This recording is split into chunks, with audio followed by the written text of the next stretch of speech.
एक बहुत ही गरीब किसान था। वह अपनी बेटी के साथ एक छोटी सी झोपड़ी में रहता था।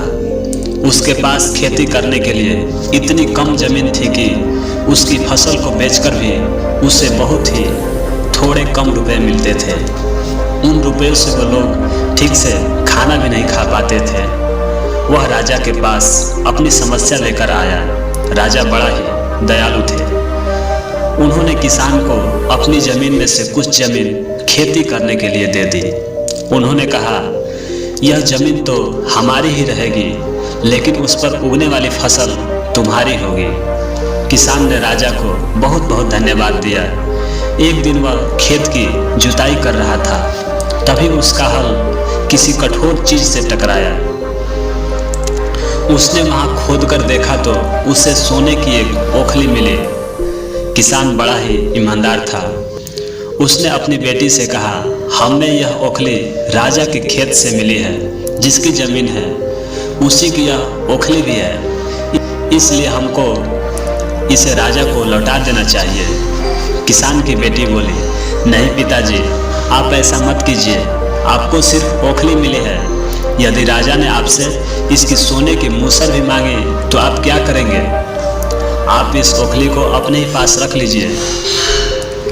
लेकिन किसान को यह बात ठीक नहीं लगी। वह बोला, जो चीज हमें मिली ही नहीं वह मांगने का राजा को कोई अधिकार नहीं है। वह राजा के पास ओखली लेकर पहुंचा, लेकिन दरबार में ठीक वैसा ही हुआ जैसा कि किसान की बेटी ने सोचा था। राजा ने सोचा कि किसान ने लालचवश मूसर अपने पास रख ली है। किसान बेचारा सोने की मूसर कहाँ से ला कर देता। नतीजा यह हुआ कि किसान को जेल में डाल दिया गया। जेल में न उसे ढंग से खाना मिलता था न पानी। किसान को ऐसी गलती की सजा दी गई थी जो उसने की ही नहीं थी।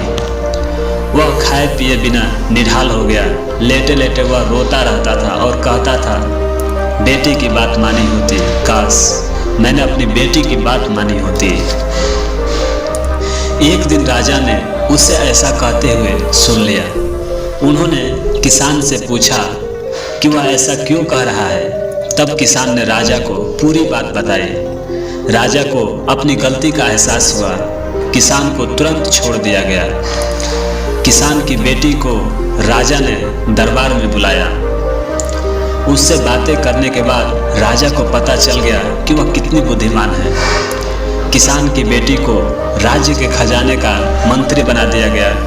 उसे रहने के लिए घर और सभी सुख सुविधाएं दी गई।